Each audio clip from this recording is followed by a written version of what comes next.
Lebap vilayatynyň häkimetleri bayramçylyklaryň öňýanynda ardan et bolçulugyny döretmäge çalyşýar. Vilayatyň administrativ merkezi Türkmenabad şäheriniň bazarlarynda çäkli möçberde satyga çykarylýan et alyjylaryň ählisine ýetmeýär. Bu ýagdaý uly nowatlarda dawa jenjelleriň we ýakalaşyklaryň döremegine hem sebäp bolýar. Bu aralykda Lebaply owa ýaşaýjylarynyň ençemesi häkimetleriň ardan et söwdasyna degişli käbir maglumatlary Adatlyk radiosynyň Sebitdäki habarçysyna gurrun berdi. Habarçymyzyň maglumatlaryna görä 10-njy dekabrda şäheriň Gök bazarynda we 1-nji etrapçasyndaky bazarda häkimetler tarapyndan ýöriti 2 sany söwda tekçesi döredildi. Olarda döwletiň kesgitlen arzan bahasyndan ýagny 1 kilogramy 35 manatdan 20 malyň eti satyga çykaryldy. Et ýerden sagat 7-de satylyp başlanýar we sagat 8-de satylyp gutarýar. Et satyn almak isleýän adamlaryň sany juda köp. Ýöne ol aljylaryň hemmesine ýetmeýär. Her adam başyna 2 kilogram et satylýar diýip Nowata duran Türkmenawatly ýaşaýjylaryň biri anonimlik şertinde habarçymyza beren maglumatynda aýtdy. Türkmenistanyň döwlet dukanlarynda dowam edýän azyk öpçünçligi bilen bagly problemalaryň arasynda hususy söwdada bahalar gymmat bolmagynda galýar. Häzirki wagt ýurdun dürli künjegindäki hususy söwda nokatlarynda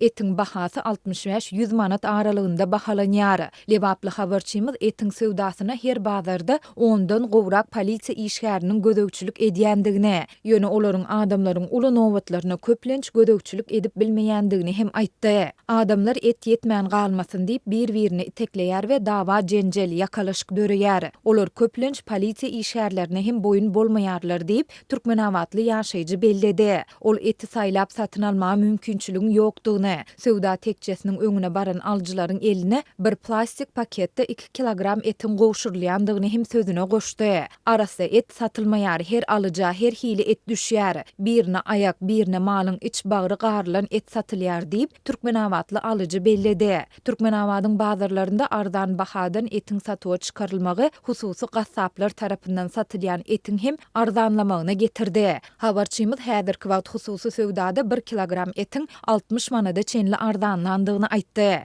Bu aralykda Lebaply owa ýaşaýjylarynyň ençemesi häkimetleriň ardan et söwdasyna degişli käbir maglumatlary Sebitdäki habarçymyza gurrun berdi. Kolhoz başlyklary owa ýaşaýjylary bilen gepleşik geçirýärler we mal satmakçy bolýan adamlar bilen ılalaşyk baglaşýarlar. Häkimetleriň tawşyrygy bilen baglaşylýan bu ılalaşyga laýyklykda owa ýaşaýjylary döwlete malyň her bir kilogramyny 35 manatdan satýar. Öz gezeginde döwlet bu owa ýaşaýjylaryna her mal üçin 1 tonna künjarany arzan bahadan satýar diýip efirde atlandyrylmasyzlygyny soran Lebaply owa ýaşaýjysy habarçymyza gurrun berdi. Owa ýaşaýjylary häkimetler bilen özleriniň arasyndaky bu söwdanyň indi ençeme ýyl bäri dowam edýändigini hem aýtdylar. Bu söwda ýurtda bellenilýän uly bayramçylyklaryň öňýanynda bolup geçýär diýip Lebaply owa ýaşaýjysy sözüni jemledi. Adatlyň bu ýagdaýlar barada Lebap vilayat häkimliginden we Türkmenistanyň söwda we daşary ykdysady aragatnaşyklary ministrliginden telefon arkaly goşmaça maglumat ýa kommentari almak synanşyklary netije bermedi.